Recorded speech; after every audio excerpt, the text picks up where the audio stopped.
ang mga kwento ng pag-ibig, kwento ng buhay at kwento ng pag-asa dito sa Barangay Love Stories. Love Stories.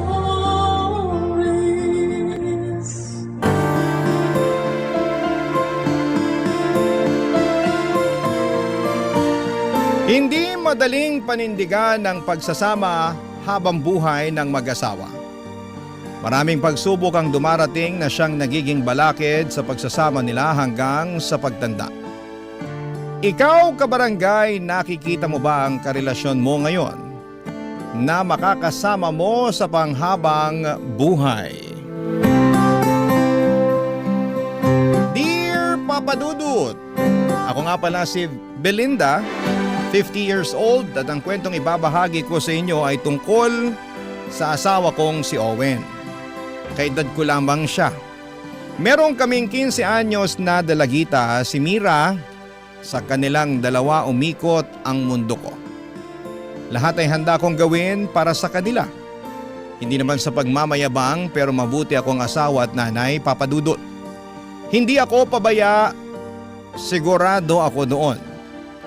Araw-araw ay lagi kong pinapatunayan yon. Housewife kasi ako, kaya natututukan ko ang lahat ng pangangailangan nila. Kaya lang noong nagkaroon ako ng maliit na online shop business ay medyo nahati na ang atensyon ko. Pero hindi naman ako nagpabaya. Inaasikaso ko pa rin sila sa abot ng aking makakaya. Hindi naman ako perpekto, pero mahal ko sila at handa kong ibigay ang buhay na deserve ng aking mag-ama. Pero netong taon lang ay nagkaroon na ako ng problema sa kanila, lalo na sa asawa kong si Owen.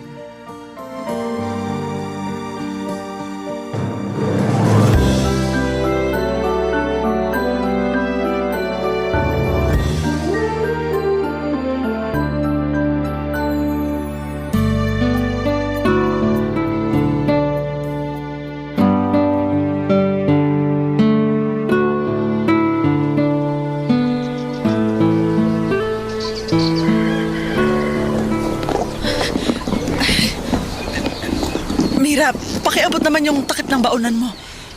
Sabi naman kasi sa'yo na huwag mo na akong baunan. Nakakahiya. Ako na lang yata nagbabaon sa klase namin. Ay, tumigil ka nga. Maaga akong nagising para ipagluto ka ng baon mo, ha? Maswerte ka ngang may nanay ka na umaasikaso sa'yo. Yung ibang bata nga dyan Ay, naku si nanay. Nagsermon na naman. O, sige na po. Magbabaon na po ako. Ay, ubusin mo na ang baon mo, ha? Opo, nay. At ilabas mo agad sa bag mo yung baonan mo pagka uwi mamaya. Baka naman bukas mo na naman ilabas. Mangangamoy panis na naman ang baonan mong bata ka. Ay, ang daming sermon ni nanay. Umagang umaga. Tawagin mo na ang tatay mo para siya ng next na sermonan ko. Tay! Tawag po kayo ni nanay! Asan yung gray na polo ko? Ay, nasa labahan pa.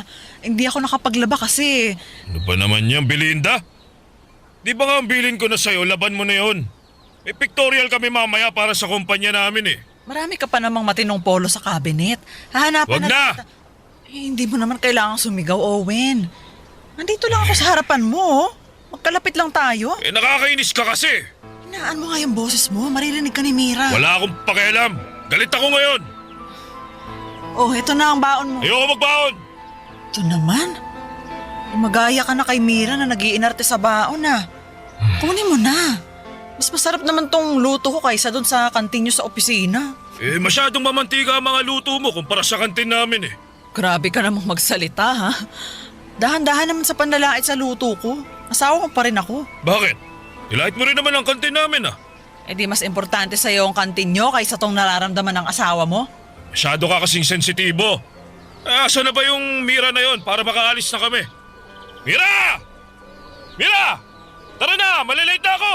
Dahil lang ba sa polo mo na hindi ko nalaban kaya ganyan kakasungit ngayon? Eh, nagsabi na kasi ako sa'yo nung nakaraan. Eh sa nakalimutan ko nga.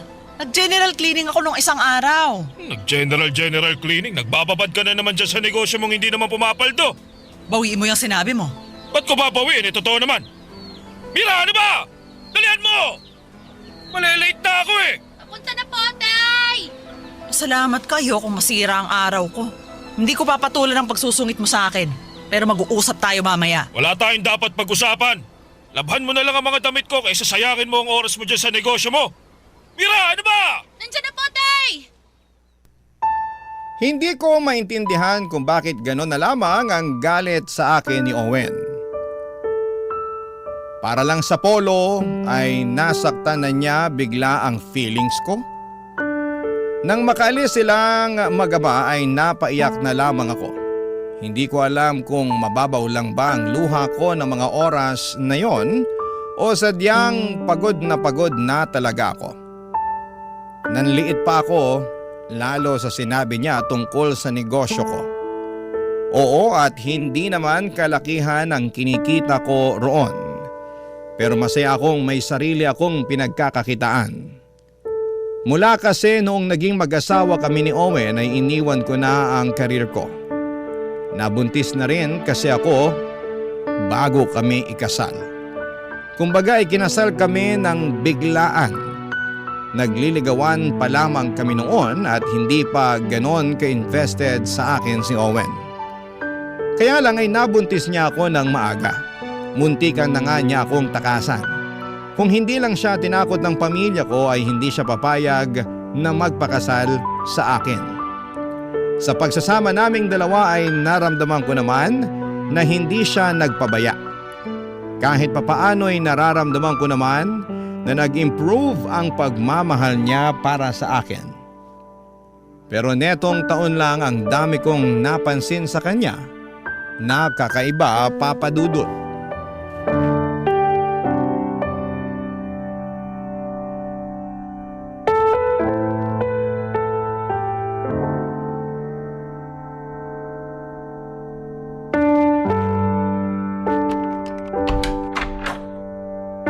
Bakit ngayon ka lang umuwi? Alas 2 na ng madaling araw ah. Ano ka ba naman, Belinda? Ba't ka ba nang gugulat? Kanina pa kita hinihintay. Sabi ko mag-uusap tayo, di ba? Bakit? Mayag ba ako? Ayaw mo ba talagang ayusin yung nangyari kanina? Mabilis na lang namang ayusin yun eh. Labhan mo lang ang polo ko. Tapos, di kailangan mag-usap. Baka kung ano-ano na naman ang ungkatin mo niyan eh. Mag-uungkat talaga ako. Ang dami ko nang napapansin sa'yo, akala mo ba? Sabi ko na nga ba eh. Sana hindi na lang pala ako umuwi para makaiwas dyan sa bunganga mo. Hindi ako magbubunga nga kung sana lang ay marunong kang makipag-usap. Ako pagod ako sa trabaho, Belinda, pwede ba? Utang na loob naman sana. Gusto ko na matulog. Kung hindi ka late umuwi, edi sana ngayon mahimbing na ang tulog mo. Late ako umuwi para makaiwas ako sa'yo. Ganito na lang ba tayo palagi? Mag-iiwasan sa mga issue natin? Eh wala naman sana magiging issue kung hinayaan mo na lang mangyari yung kanina. Masyado mong dinibdib eh. Tapos ngayon ako patatantarin mo. Malamang, nasaktan ako kanina eh. Saka ikaw naman tong pinagduldulan sa akin ng galit mo dahil lang sa polo mo na hindi ko nalabhan. Kasi responsibilidad mo na laban yun. Ginagawa mo akong katulong. Hindi ko sinabi yan. Hati tayo ng trabaho, di ba? Ako ang bubuhay sa inyo. Ikaw ang mag-aasikaso rito sa bahay. Pero ginagawa mo ba? Eh kasi parang hindi. Nag-a-adjust lang ako ng konti dahil sa pagnenegosyo Isa ko. pa yan. Hindi mo naman kailangan magnegosyo. Kasi kaya ko namang ibigay lahat ng kailangan nyo ni Mira. Pero ang tigas ng ulo mo. Sinabi ko na sa'yo, mahihirapan ka lang pagsabayin ang pag-aasikaso rito sa bahay. At sa pagnenegosyo mo na yan. Kung ano-ano na lang kasi ang gusto mong patunayan. Hindi ka na lang pumirme rito sa bahay. Ang hirap sa'yo, hindi mo ako magawang suportahan sa gusto ko eh. Gusto ko lang naman makatulong. Para makapag-ipon din tayo. Malapit nang pumasok sa kolehiyo si Mira. Hindi na basta-basta baon lang ang kailangan niya. Alam ko naman yun. Kaya nga todo overtime ako sa trabaho eh. Overtime sa trabaho?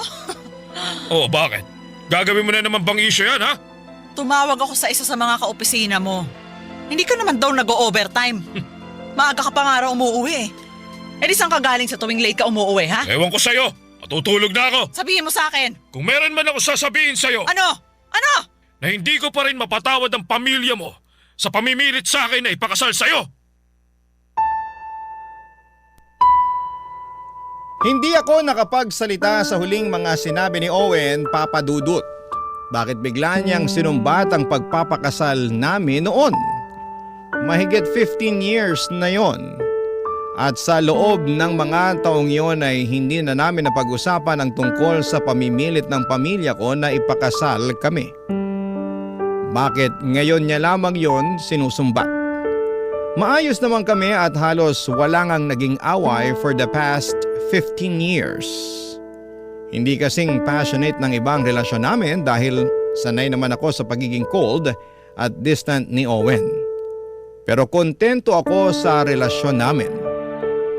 Hindi ako pumanhik ng kwarto namin at doon ako sa sala natulog. Ayokong makatabi si Owen. Masama ang loob ko dahil bigla niyang inungkat ang tungkol sa pamimilit ng pamilya ko na ikasal kami. Hindi na nga ako nakatulog noon at iniisip isa-isa ang lahat ng mga pinagdaanan naming dalawa. At ang dahilan para biglang isumbat sa akin yon ni Owen. Samantalang naging mabuti naman akong asawa sa kanya. Ni minsan ay hindi siya naghawak ng walis o naglaba man lang kahit ng underwear niya. Ako lahat, Papa Dudut. Tapos ay biglang sasabihin niya sa akin na may hinanakit pa siya sa nakaraan naming dalawa. Barangay Love Stories. Barangay Love Stories. Mula noong kinumpronta ko si Owen ay malaki na ang pinagbago nito. Mas lalo niya akong iniwasan at kapag lumalapit naman ako sa kanya ay nagagalit siya. Hindi ko na alam ang gagawin ko, Papa Dudut. Ni matulog sa isang kama ay hindi na namin magawa pa. Sinubukan ko siyang palipatin sa kwarto namin pero hinampas lamang niya ang kamay ko nang kinalabit ko siya. Napapansin na rin kami ng anak naming si Mira pero hindi lamang ito nagtatanong. Hirap na ako sa sitwasyon ko. Wala akong mapagsabihan maliban sa kapitbahay kong si Diana. Mas matanda siya sa amin ni Owen ng 5 years. Biyuda na siya at mag-isa na lamang sa kanyang bahay. Siya ang umaalalay sa akin sa pinagdadaanan ko sa relasyon namin ni Owen. Isang araw nang layasan na naman ako ni Owen. Pinuntahan ko si Diana sa bahay niya. Kakatok sana ako pero nakita kong hindi niya naisarado ang pinto niya. Kaya pumasok na ako, Papa Dudut.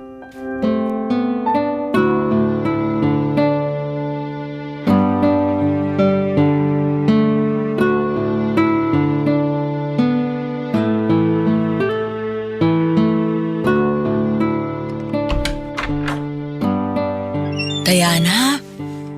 Diana? Owen? Diana? Belinda! Teka, paano ka nakapasok? Paano ako nakapasok? Sasagutin ko yan pero sabihin niyo muna sa akin kung bakit kayo magkapatong. Di ka na lang nahiya kay Diana. Bigla-bigla ka na lang papasok na hindi ka man lang kumakatok. Ako pa tong mali ngayon? Mas mabigat bang kasalanan na hindi ako nagpaalam na pumasok kaysa yung hindi ka nagpaalam sa akin na gagawin mong kapitong kapitbahay natin? Belinda, makinig ka muna ha. Ano pa pakikinggan ko sa'yo, Diana? Pinagkatiwalaan kita. Ikaw ang sinusumbungan ko sa problema namin ni Owen pero ikaw pala tong aasa sa akin. Ano ba, hindi ka man lang ba nahihiya? Pati sa ibang tao kinukwento mo problema natin. Hanggang sa huli, ako pa rin ang babaliktarin mo. Makatakas ka lang sa kasalanan mo. Owen, ibabalik ko ang tanong mo, ha? Hindi ka ba nahihiya sa ginagawa mo? Umuwi ka na lang, Belinda. Ay, alam mo Belinda, magpalamig ka na lang muna ng ulo. At saka... Away, tulungan mo! Paano kung hindi? Ulo mo! Maging kasing-lamig kaya ng patay! Tulungan mo ka! Ano ba? Ano mo si Diana, Belinda? Nasasaktan na siya! Ako! Hindi ba ako nasaktan sa ginagawa niya? Kaya nga humihingi na ako ng tawad. Patawarin mo na ako! Bitawan mo ba ako? Hindi mo pinitiwan si Diana. Nalilintigan ka sa akin, Belinda!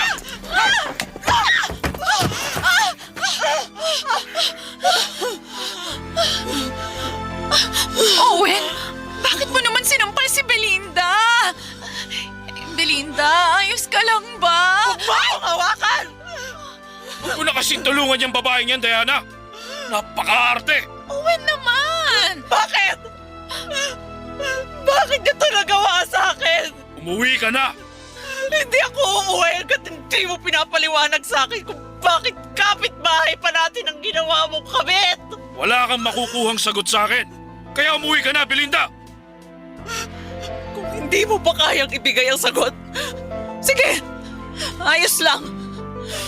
Pero halika na. Halika na, umuwi na tayo. Tanga ka ba? Bakit uuwi ako kasama mo? Para makapag-usap tayo. Linawin mo sa akin tong nangyayari. Belinda, ito na yon. Ito na yung sagot, oh! Tapos na tayo! Hindi na ako uuwi sa'yo. Dahil si Diana na ang tahanan ko. Napakasakit na marinig na ang taong ginawa mong tahanan sa mahigit 15 years ay sa iba na gustong umuwi. Nakatulala ako noon habang binabantaan ako ni Owen na nakakalad ka rin niya palabas ng bahay ni Diana. Kung hindi pa nga ako aalis ay masasaktan daw ako. Sinaway siya ni Diana at sinabing mali na ang mga salita niya. Nagtalo silang dalawa at saka ako nilapitan ni Diana para alalayang makalabas na. Masyado na ako nanghihina noon, Papa Dudut, para lumaban kay Diana. Lumabas ako ng bahay at saka umuwi na. Tinutuon ni Owen ang mga banta niyang hindi pag-uwi sa aming bahay. Doon na siya kay Diana tumira at kinuha na niya lahat ng damit niya habang nasa eskwela si Mira. Alam kong alam na rin ang anak namin ang mga nangyayari. Pero hindi siya nagsasalita. Alam kong naaawa na sa akin ang anak ko sa gabi-gabing pag-iyak ko. Nami-miss ko si Owen at hindi pa ako handang pakawalan siya. Kaya palagi akong kumakatok sa bahay ni Diana para bawiin siya, Papa Dudut.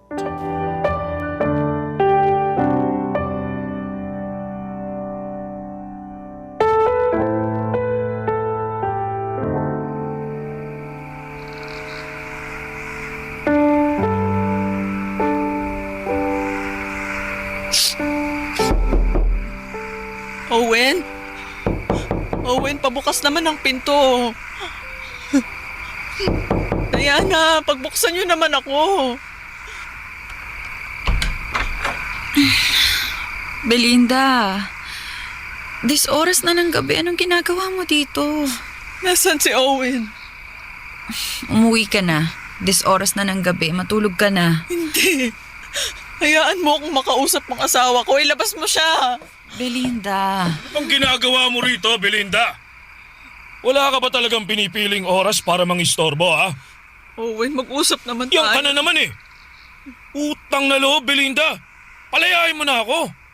Hindi na ako babalik sa'yo. Naguguluhan ka lang ngayon. Alam kong uuwi ka pa rin sa akin kapag natauhan ka na. Ikaw ang dapat na matauhan. Owen. Sobra na kasi itong si Belinda. Ayaw pang tumigil.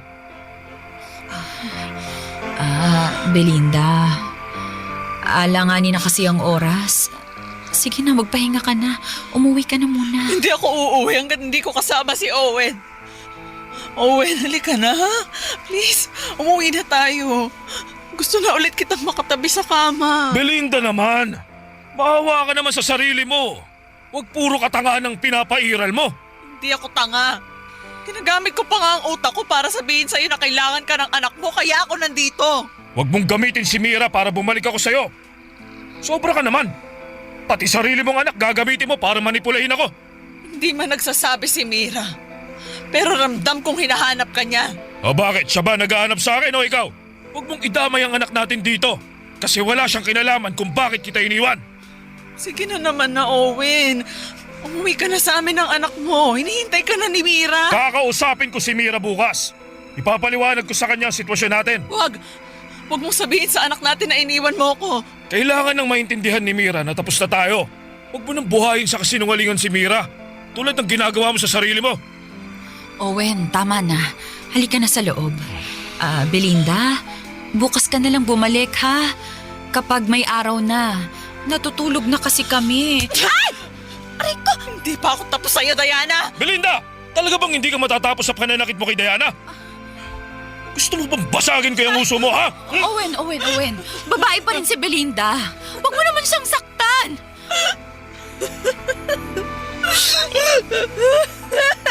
O ayan. Kita mo?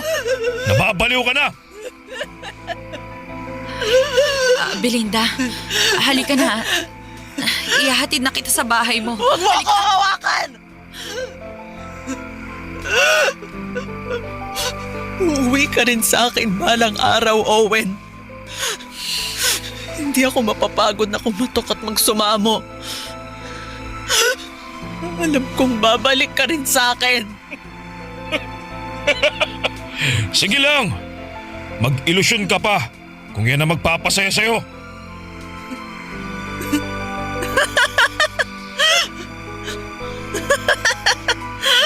Uuwi ka sa akin. Alam ko. Kilala kita. Hindi mo kayang pabayaan kami ng anak mo.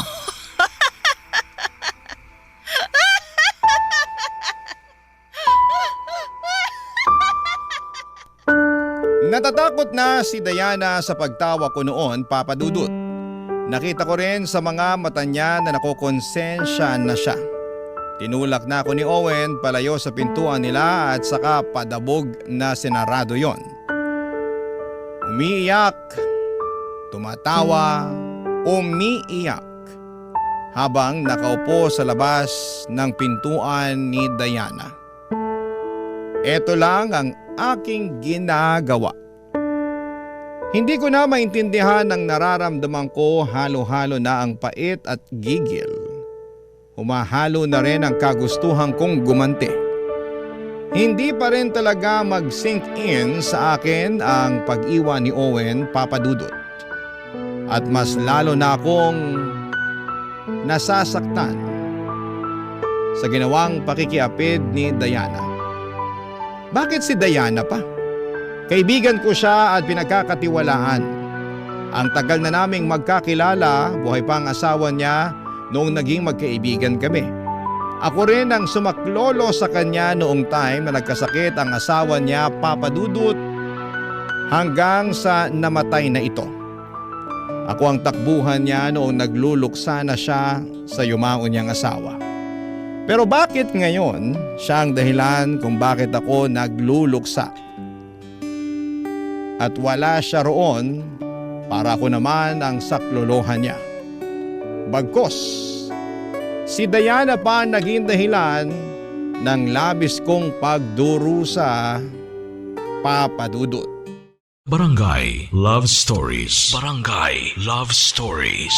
Hindi ako tumigil na kumatok sa bahay ni Diana, Papa Dudut.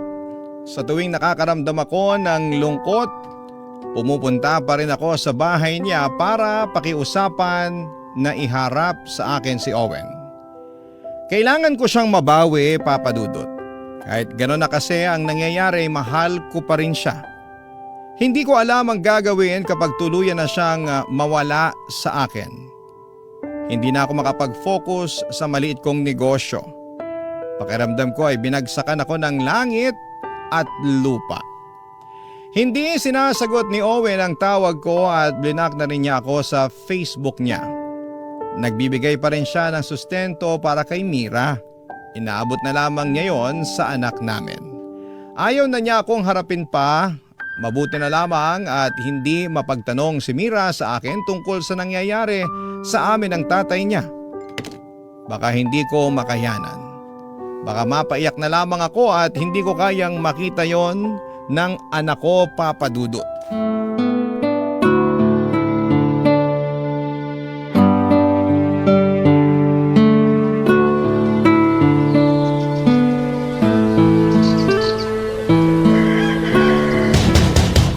Owen! Diana! Pagbuksan niyo ako! Kanina pa ako kumakatok dito! Nay! Ano pong ginagawa niyo sa harapan ng bahay ni na Tita Diana? Wala anak. May hihiramin lang na kawali. Magluluto ako ng pansit bukas. May kawali naman po tayo sa bahay ah. Mas malaki at mas maganda yung kawali ng Tita Diana mo eh. Teka nga, bakit bihis na bihis ka dyan ha? Saan ka pa pupunta? Lalabas lang po. Magmumall kami ng mga kaibigan ko. Okay lang po ba? Anong oras ka uuwi? Bago po gumabi, para sabay pa po tayo mag-dinner. May pera ka pa ba dyan? Opo. Meron po akong naiwan dun sa inabot ni tatay na pera. Tsaka po pala yung pambayad ng renta, inabot na rin ni tatay kaninang umaga. Hindi ko na kayo ginising kasi mukhang napuyat po kayo kagabi, Nay. Ganun ba? Ibigay mo na lang sa akin yung pambayad ng renta mamaya pag uwi mo. Nasa ibabaw po ng mesa ko, Nay. Kunin niyo na lang po ron. Alis na po ako, ha? O sige, mag-iingat ka. Umuwi ka bago gumabi, ha? Opo, Nay. Owen! Diana! Kanina pa ako kumakatok dito. Lumabas nga kayo dyan! Nakabukas na naman ang ilaw nila. Mukhang nagtatago lang yung mga yun sa kwarto nila eh. Teka nga, babatuhin ko nga yung bubong nila. Ito. Diana! Owen! Talagang ayaw niyo akong pagbuksan, ha? Teka nga, itong hollow block na lang ibabato ko. Belinda! Anong gagawin mo dyan sa hollow block na yan, ha? Babato mo dyan sa bahay namin ni Diana? Owen! Akala ko kasi nandito kayo sa loob ng bahay Hindi niyo. ka talaga titigil sa panggugulo sa amin? Ha? Eh, kasi ayaw mo pang bumalik sa akin. Ilang beses ko bang sasabihin sa'yo? Hindi na ako babalik sa'yo! Ayoko na, Belinda! Parang awa mo naman, no? Tigilan mo na ako! Ano bang meron sa Diana na yan at hindi mo siya magawang iwan, ha? Lahat ng bagay na wala sa'yo! Sama mo! Binigay ko naman sa'yo lahat ng kailangan mo, ha? Owen! Belinda! Belinda! Ano na naman ba to? Huwag kang sumali sa usapan namin ng asawa ko. Wala ka ng asawa, Belinda. Iniwan ka na ni Owen. Bakit ba hindi mo pa yun matanggap? Alam mo kung ano yung hindi ko matanggap, ha? Yung inahas mo yung asawa ko! Nag-iiskandalo ka na naman dito eh. Pumasok ka na nga sa bahay mo. Bahay natin! Bahay natin! Basta, pumasok ka na lang doon. Patahimikin mo na kami. Huwag mo nga akong utusan! Kung hindi ka pa titigil, Belinda, ipapapulis na kita. Eh di magtawag ka ng pulis! Samahan pa kita eh! Para ako mismo ang magsumbong sa kanila na kabit ka! Ako nagtitimpi lang ako sa'yo pero sobra ka na! Ayop! Ang kapal mo! Mga asawa! Kabit! Aray ko! Kabit! Tumigil na nga kayo! Kahit ilang beses mo pang isigaw na kabit ako, ang importante ako pa rin ang pinili ng asawa mo! Kaya na, tumigil na nga kayo!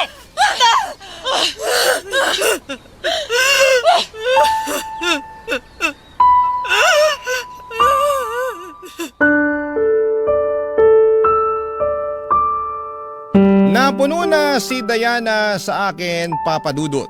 Sinaktan niya ako ng paulit-ulit at hindi na nga ako halos makalaban noon dahil mahina na rin ang katawan ko. Ilang gabi na akong puyat kakabantay sa pintuan ni Diana at ilang araw na akong hindi kumakain ng maayos dahil wala akong gana. Kaya mabilis lamang akong nahatak at napatumba ni Diana. Kung hindi pa lumabas ang ibang kapitbahay namin ay hindi pa kami titigil ni Diana, Papa Dudut. Bago ko pumasok sa bahay ko ay minura ko pa si Diana. Sinabi kong hindi ako titigil hanggat hindi bumabalik sa akin ang asawa ko. Tinawanan lamang ako ni Diana at pumasok na rin sila ng bahay at napakasakit na makita kung paanong inalalaya ni Owen si Diana. Napaiyak na lamang ako, Papa Dudut. Hindi pa tapos ang laban. Ginamot ko lang ang mga galos ko at saka lumabas muli sa bahay para kumatok at magbantay sa bahay ni Diana. Hindi ako titigil hanggat hindi ko nababawi ang asawa ko, Papa Dudut.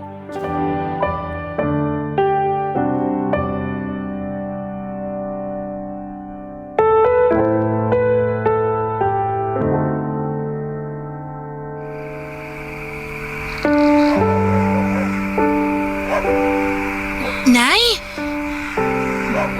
Anak, Mira, bakit ginabi ka?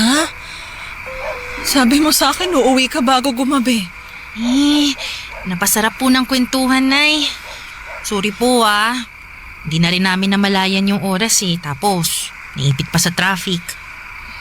Kumain ka na ba? Siyempre, hindi pa. Sabi ko sa'yo, sabay tayo, di ba? Pwede bang magluto ka na lang muna ng tosino? Meron pa dun sa ref. Oh, sige po. Pero paano po kayo, Nay? At saka, bakit nandito pa rin kayo sa labas ng pintuan ni na Tita Diana?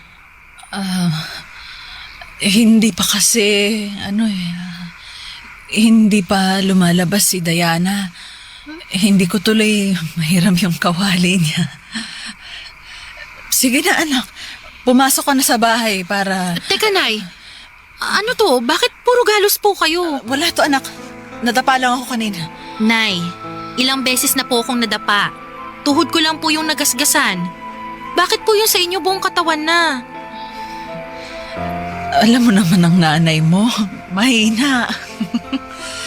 Kaya nung nadapa ako, gumulong ako. Tapos, Nay, tigilan niyo na ang pagkatok sa pinto ni Tita Diana para pauwiin si tatay. alam mo, Alam ko po. Alam na alam.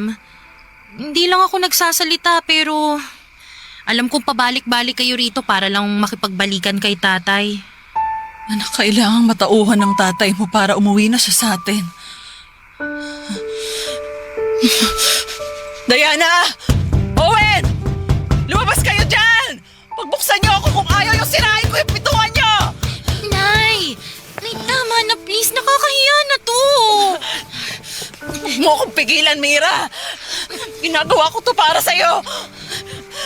Diana! Owen! Sinabi ko nang buksan niyo to eh! Tita Diana! Tatay! Huwag kayo makikinig kay nanay ah! Huwag niyong bubuksan tong pinto! Nay, tara na! Huwag mo akong pigilan, Mira!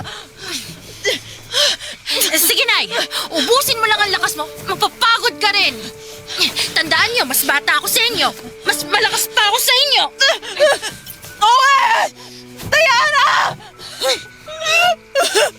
Owen!